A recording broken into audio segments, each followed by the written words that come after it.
Ding dong, the dick is dead. What's up, everybody? I'm Ricky Grimes here with my boy Joe, the psychologist.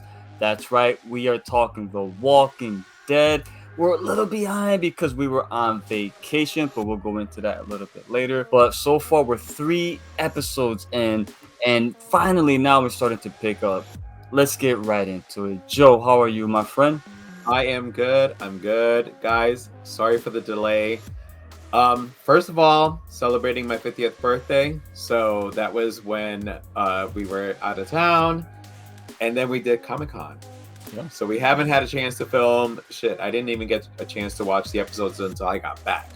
Me too. Same here. Yeah, sorry for the delay. I know we said we were coming back, but then Comic-Con and, my 50th birthday came up. So let's not forget, it was my birthday too, man. Oh, that's true. You're right. Yes. Yeah, we're 2 days apart, me and yes, Joe. You're right. So. You're the 5th, I'm the 7th. So So it was we a big celebrated birthday together, celebration. So beer and other things and everything else. It's a blur, but we are back.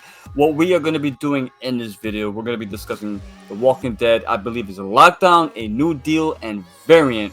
The episode 17, 18, and 19, which just came out, which we were going to discuss today. We're going to give you a bit of a abbreviated version of everything, an abridged version rather. All right, we're not going to get into every little detail. You saw it, you know what it is. There's going to be spoilers, of course. We're going to be giving you what we thought about the episode. First, starting with let's say our favorite characters. There's so many. Let's go with this. What were our favorite characters doing in this stretch of episodes, right? Like, who stood out? Like, what was your favorite character doing? For me, everyone knows my favorite character is Rosita Espinosa. Well, after Rick and Shane, but they're both gone, so right now she's the only one left, so Rosita takes it for me. What I do like about what they did with Rosita is they finally they're giving her something to actually do. Because usually she's just the one in the background or babysitting while Gabriel is out doing everything, which is ass backwards, but it is what it is. She was mowing them down. And not even, but just her conversations that she would also have with Mercer, Gabriel, like this stuff that really makes you be like, all right, they're giving her some substance finally. And I think the fact that they gave her something to do and made her an important part of this, I like that because she doesn't feel like a background character to me, and that's just there's other characters that have moments too, but for me, since I'm a big Rosita fan, I am just ecstatic they're doing something with it. How about you, Shane? So for Rosita, what happened with you? She finally resonated. Yes, that's what it was. She resonated. All her scenes, everything. I loved her scenes. She has some great scenes. Her conversation with Mercer was great. Yes, but also elevating Mercer in the process as well. And before we get to mines, that scene on the Jeep, Mercer holding the guy, at some point you should have let him go. Yeah, honestly, I'm watching it. I believe the guy was ripped in fucking half. He's still holding on. I would have gone, dude, let me go. Let me go so I can at least fight. You're holding on to my arms right now. Yeah. And Mercer's anyway, but before we get distracted. But yes, no, the Rosita, you're right, because it seems like, especially in almost all the 3 episodes, she's stuck out. Yeah, there you go. And, but not just stuck in the background, but actually, being out there in the forefront. Even I believe it was episode 3 when they're knocking on everyone's door. The Alexandrians to question them. She's the first one they show. She walks out, and behind her is Princess and Ezekiel, but she's the focus. Usually, she'll be the one in the background, and let's say Carol or Daryl or someone else is the focus.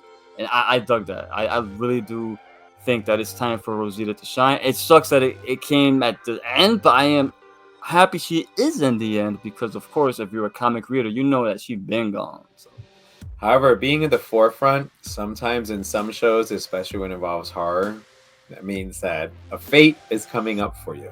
So, I would hate for that to happen to her. But yeah, Rosita's scenes are great. I get greedy. You guys know that if you guys watch, when we do our 3 corners of horror. So, what was the first one? Lockdown. Lockdown for me. Carol did her Carol magic. She stood out in that episode.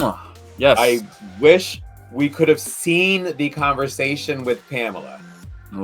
Because she obviously said enough to convince Pamela into the plan that was supposed to have happened. Yes. So, but not just that. When Negan showed up, it's very rarely that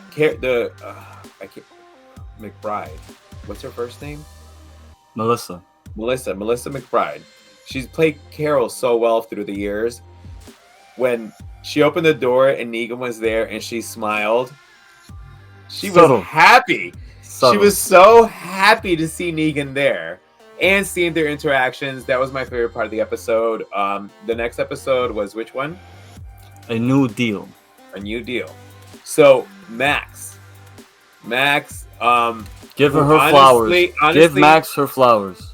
I have not, like, Max has kind of just been, you know, like a character just was introduced just to the storyline. And this episode, like, she kicked ass. She was not going to sit back and let the Miltons get away with this shit. So, like, yeah, like this, in that episode, like, I was like, Max. And then, of course, you know, we'll talk about that later when we get to the big moments. But, and then in the last episode, which is actually the episode for tonight, Princess, we finally get to see Princess. I mean, 2 episodes. It took 2 episodes. You believe that? Yeah. I think it's been more than that, though. Well, I don't recall for the second part. Acts of God. She wasn't in the. Finale, I think it's been a hot. I think I'll have to go back and watch. The last time I think I saw her was when you were seeing her and Mercer basically hooking up and falling in love. Yeah. But it's been a while. But her scenes, it was meant to change Mercer's, you know, because even Max in the last episode, Max and Princess, both of them were meant to change Mercer's perspective. You understand what he's trying to do, and you get it. However, these 2 women affected his perspective, and hopefully will change him to go on their side. But Princess, like, it was, I loved her scenes. Yes. Her acting was so good. It was. You could feel the passion and emotion. And when she started talking about her past, holy shit! Like, just her cadence and her voice, you could just feel that. You could feel what she's been through, and you don't really get that a lot. At least not in current Walking Dead. I think that was awesome, man. It's honestly the first time that actress has stood out to me. Yes. In the series. To be honest with you. You mentioned Rosita before when people started getting some time to shine. The way they're building up Mercer, I'm afraid that they're going to use Princess as a vehicle to really have Mercer kick it into the next gear. Maybe something happens to Juanita Sanchez. I hope not, but I mean... Oh, no. I'm thinking, damn, all right. At the end of the 3rd episode, Eugene turns himself in. So is Eugene going to get it? Or is Max going to get it? Or is Princess? Those are the 3 on my list. Princess, Eugene, and Max. I remember, Joe, back in our earlier episodes that we had reviewed for this season, you had mentioned Eugene was a contender to being on the chopping block. And I was like, nah, I don't see it. But now, he has a big now I see it. Series. And he survived in the comic. He survives. I thought that he got killed by... No. Eugene survives. He survives. He works. He's in the future. He's still working on the train. Then who did Brick betray? Who did Brick shoot and kill? I swear to God. Dwight. He killed Dwight. Oh, all right. Yeah. I got a little bit confused because again, I haven't read the whole series. I'm going by some. Oh, all right. All good, brother. All good. Now you know he survives. Spoilers. God, you know what? I hate the idea of spinoffs, but I would trade Carol for Maggie any day. Yes, I would have done a Negan and Carol show over Negan and Maggie because their chemistry, the chemistry that they're going by Maggie and Negan is based on, you know, with Glenn, but the chemistry of Carol and Negan has become organic, and it's become in a way where, like, Negan has grown. Carol understands them because she's had to make hard decisions herself. She's made some of the hard decisions. Like, literally all the way back to the jailhouse when she had to kill those people. Yes. She has made some of the hard decisions throughout the series. She understands how Negan thinks.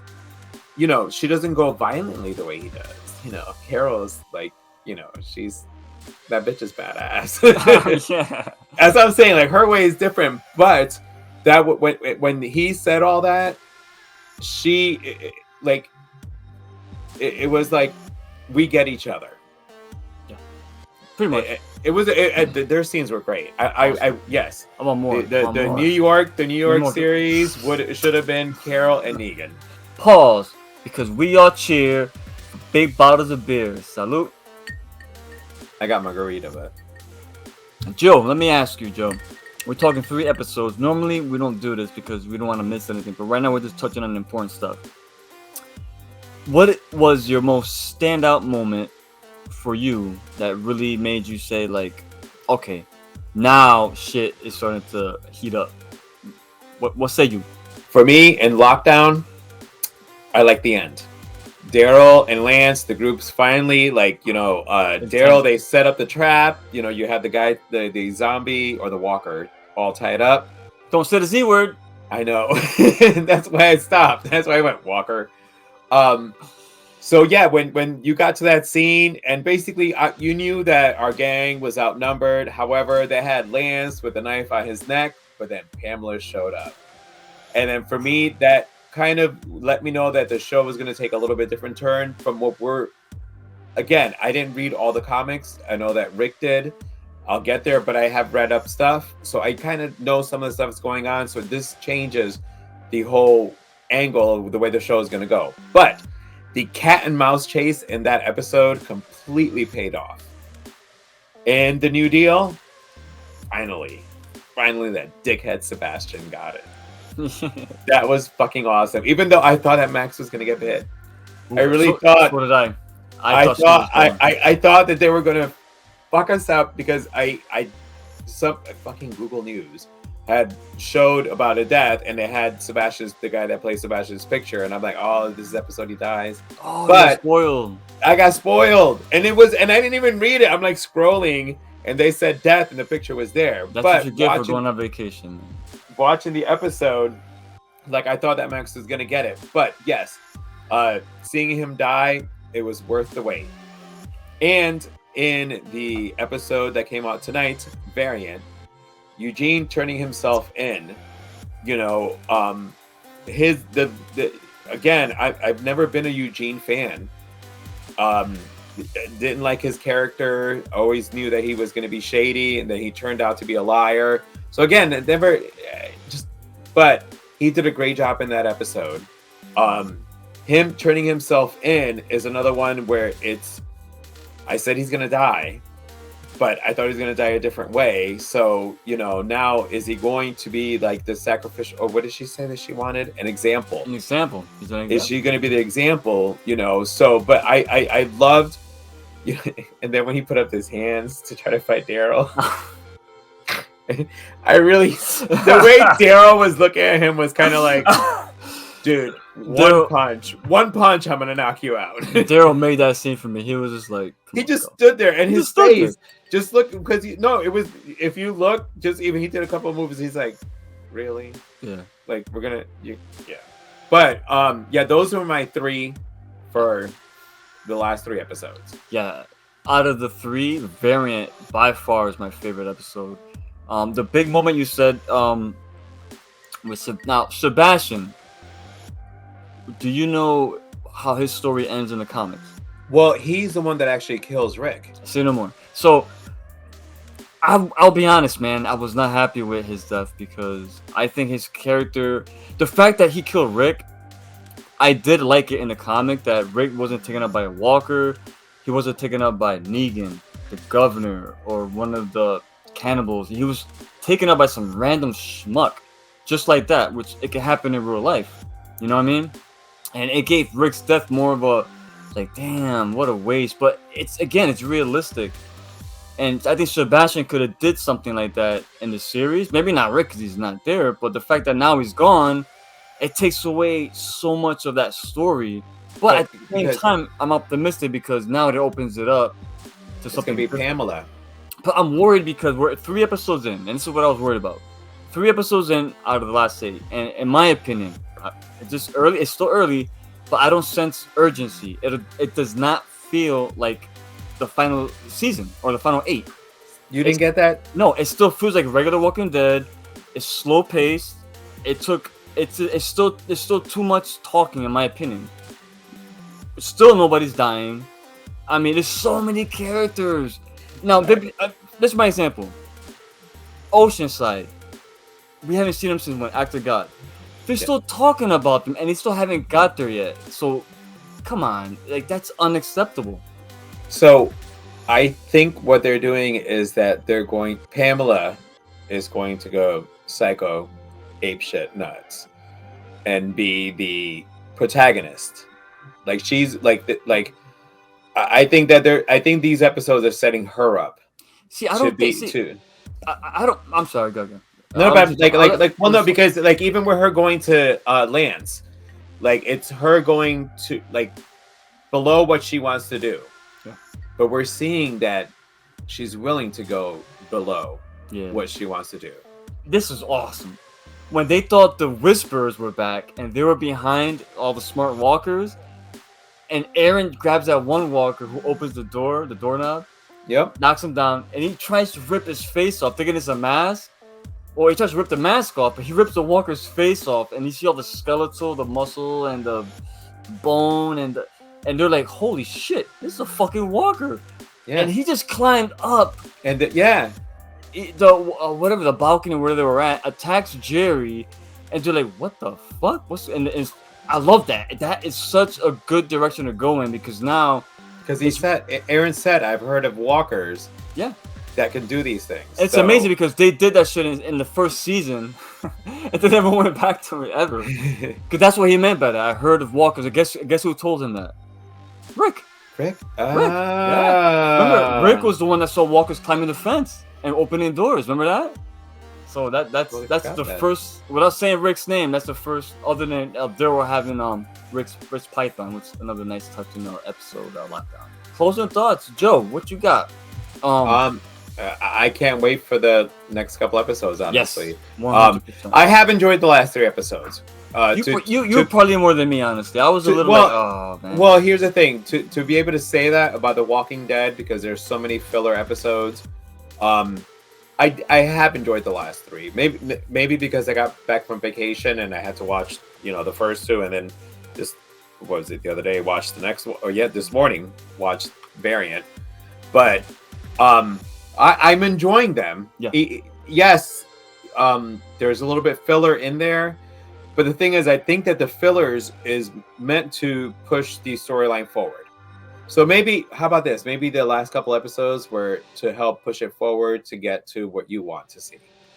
Yeah, you're right. You're right about that. I just, if this was a regular season, I would be like, this is awesome. This is good stuff. We're building characters finally, but it's the last 5 and you're starting to build characters. It feels too late for that. Let's just get everything to where we need to go and let's start killing characters off.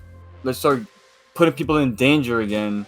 You know what I'm saying? That's all. But man, maybe once it's over and I see everything in retrospective, I would appreciate it more. But right now, I'm just nervous. I think that's what it is, man. I'm just so nervous that they're going to drop the ball, bro. Well, and what do we have? 5 more episodes after this? Well, after this is 5 more. Yeah, 5 more episodes.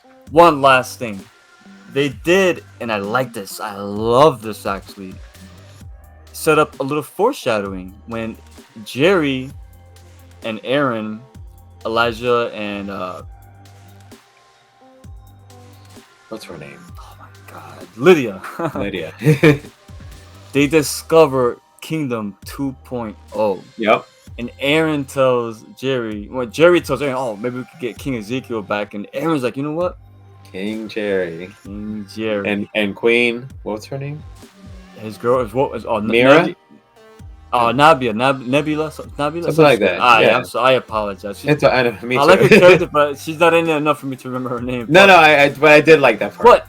Because I know for a fact now in the final episode we are gonna get a brand new kingdom, and Jerry is gonna be be the king. And what scares me though is Ezekiel isn't gonna make it because he won't be. Now he has an out essentially. He should have been dead. Remember, he wants to help people in the Commonwealth. He doesn't want to leave. he's being too nice. And like Yeah. you said, when people start doing that, Oh, they did. yep.